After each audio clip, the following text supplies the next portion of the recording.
Bonjour et bienvenue sur la mécanique universelle.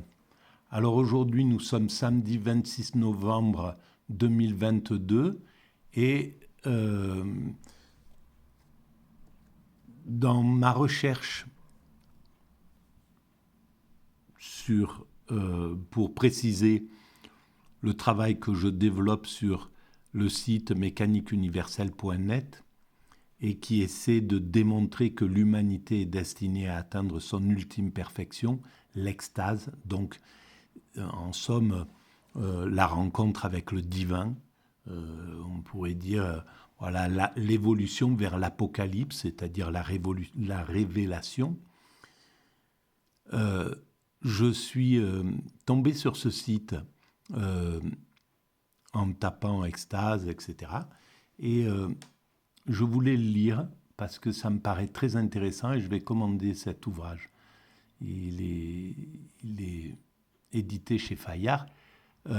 C'est Dov Baer de Lubavitch, Edith Hodge, Lettres aux Hassidim sur l'extase. Alors, la lettre aux Hassidim sur l'extase est la première traduction en français d'une œuvre appartenant à la grande renaissance spirituelle juive qui s'épanouit au XVIIIe et au XIXe siècle, au début du XIXe siècle en Russie blanche et en Pologne. Son auteur, Dov Baer, fut l'un des maîtres de l'école Chabad, la plus originale du mouvement. Elle s'est perpétuée jusqu'à nos jours. Depuis la traduction en 1963 des récits hassidiques réunis par Martin Buber, plusieurs ouvrages ont été consacrés à cette soudaine éclosion mystique au milieu des pires persécutions. Elle devait se poursuivre jusqu'à la destruction du ghetto de Varsovie en 1943. Le phénomène est dû à un homme exceptionnel, Israël ben Eliezer, né en 1700 en Volhynie, surnommé le Baal Shem Tov, le maître du nom, qui restaura la Kabbale en la vivant à nouveau. L'originalité de son enseignement repose sur une acceptation joyeuse de toutes les turpitudes de l'existence. Acceptation allant jusqu'au martyre. Bon, on peut écarter cette chose, évidemment, ce n'est pas quelque chose qu'on doit prôner, mais l'acceptation joyeuse de toutes les turpitudes de l'existence. C'est-à-dire aller vers l'extase, être en extase. Parce que si on accepte tout, si on accepter tout, c'est pas accepter tout sans but, sans raison. C'est valable pour celui qui croit profondément au divin. Parce qu'en fait, en s'abandonnant, en acceptant tout ce qui nous arrive, comme le dit Spinoza, accepter tout ce qui nous arrive plutôt que le désirer à notre convenance, évidemment, on atteint un degré de paix intérieure qui est absolu. Parce que tout ce qui nous arrive, c'est parfait. Voilà. Donc on avance confiant dans l'existence. On peut partir, on peut partir sur les chemins, faire ce qu'on veut dans cette vie. Ce qui va nous arriver, c'est ce qui doit nous arriver. Ok, c'est exactement ce que je dois accueillir. Je l'accueille, je devais vivre ce que tu me proposes, Dieu, donc je l'accepte tout à fait. Il n'y a plus de révolte contre le divin, contre la vie, etc. C'est vraiment une acceptation totale. Alors évidemment, ça va jusqu'au sacrifice, jusqu'au fait d'accepter sa propre mort. Et je pense que c'est ce qu'ont vécu, par exemple, les chrétiens quand ils étaient projetés dans les arènes de Rome, c'est-à-dire, ils étaient condamnés à aller mourir et ils rentraient... il faudrait lire, je ne sais pas si c'est... c'est une intuition ce que je dis. Il me semble avoir lu ça, mais bon, je préfère que vous confirmiez vraiment ces propos. Mais il me semble qu'il rentrait donc en ayant accepté. En ayant accepté parce qu'ils ne voulaient pas renier leur foi. Donc ils étaient complètement empreints de leur foi, euh, de, de leur croyance en ce Dieu qu'ils vénéraient en réalité. Donc, en fait, ils acceptaient le sort, ils étaient dans cet état, en fait. Et il est probable, ça serait aussi à regarder, que beaucoup de chrétiens de cette origine-là étaient des juifs à Rome à cette époque-là. Le début du christianisme, et c'était surtout des juifs qui étaient là. Et donc, qui avaient certainement toute la mystique juive à l'intérieur d'eux-mêmes, à l'intérieur de leur...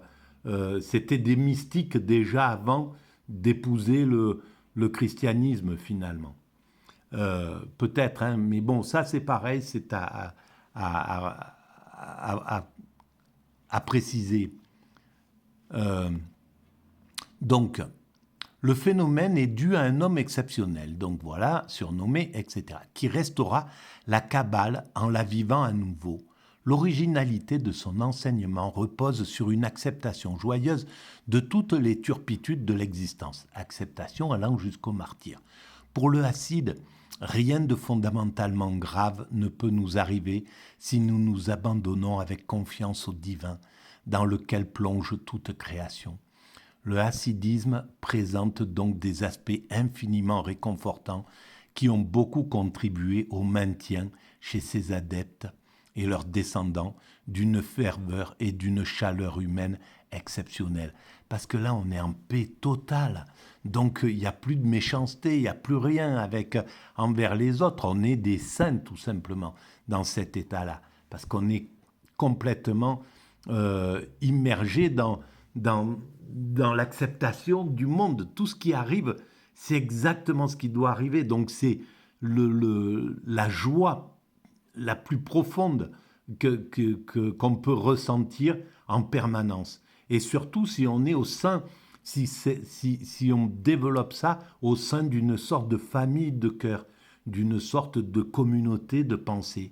Voilà, donc c'est réconfortant en plus de savoir cette chose-là. Et donc j'imagine la joie que les Hassidim ont de vivre et de vivre ensemble et de vivre au contact des autres et de vivre dans ce monde, quoi. C'est la joie au sommet. Il n'y a pas plus grande joie puisque c'est l'acceptation totale de la condition humaine. Il n'y a pas de révolte, c'est l'inverse en somme de la révolte dont parle, je pense, Camus, mais qui devait le conduire à la même chose, hein, peut-être au final. Mais enfin, c'est l'inverse de la révolte de notre condition, de ceux qui peuvent dire, voilà, qu'est-ce que c'est cette vie, je suis mortel, etc. Il va falloir... Enfin voilà, qui regrettent, qui sont dans le regret, en somme, de cette existence. Et là, c'est quand même puissant de chez puissant. Donc, infiniment, et d'une chaleur humaine exceptionnelle. Quand il écrit ça, c'est pas pour rien, chaleur humaine exceptionnelle.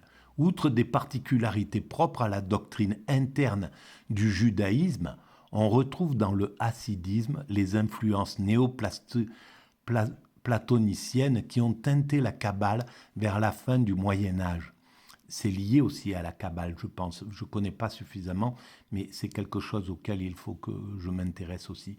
On y décèle aussi comme un parfum lointain des doctrines indiennes, notamment celle de la Maya. Alors Maya, j'ai eu à le lire, mais j'oublie aussi vite ce que je lis, ce qui est incroyable. Voilà, c'est comme ça, je ne sais pas pourquoi. Je lis les choses. Quand j'ai travaillé sur l'hindouisme et sur justement ces états, cette recherche de l'éveil, du nirvana, etc., j'ai su ce que c'était que Maya, et là, ça a fui mon esprit. La traduction de la lettre aux Hassidim sur l'extase a été accomplie pour la première fois de l'hébreu par Louis Jacob. C'est sur sa version anglaise que la présente traduction a été établie, mais en se référant à l'original. De plus, l'éclairante introduction ainsi que les notes sont de Louis Jacob, l'auteur. Dov Baer, 1773-1827, vécut en Russie blanche, à Lubavitch. Il succéda à son père, Shneur Zalman de Liadi, fondateur de l'école Chabad.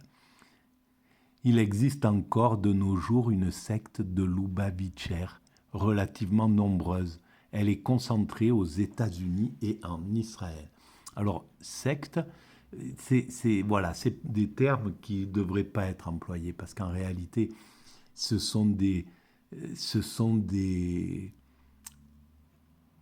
comment on pourrait dire, des branches, c'est plutôt, parce que c'est péjoratif le terme de secte, et en fait c'est ça, voilà, c'est pas du tout ça, voilà. Et donc à Lubavitch, donc les Lubavitch donc viennent d'un village, d'un village de Russie blanche. Où est-ce que c'est? Je ne sais pas. Je regarderai sur Internet. Voilà. Eh bien, je vous conseille cet ouvrage et la lecture de la mécanique universelle en même temps, qui essaie de démontrer que ce qu'on imaginait, les intuitions religieuses ou les commandements ou les je me souviens plus le terme, mais voilà, c'est les intuitions religieuses sur la fin des temps sont toutes justes. J'essaie de le démontrer de manière logique, à travers la logique, mais elles avaient tout compris. Comment ils ont pu imaginer l'idée de l'Apocalypse, de la révélation, de la fin des temps où le divin revient, en somme, le royaume de l'amour s'impose dans le monde. Comment ils ont pu imaginer voilà, si l'imagination n'est pas transmise de quelque chose, voilà. Et moi, de toute manière, je continue à essayer de démontrer la pertinence de tout ça. Et la prochaine vidéo va parler du temps. Et justement, le temps démontre aussi, la notion de temps démontre aussi la pertinence d'un divin à l'origine de la création de l'univers. Voilà. Merci de votre écoute. À bientôt.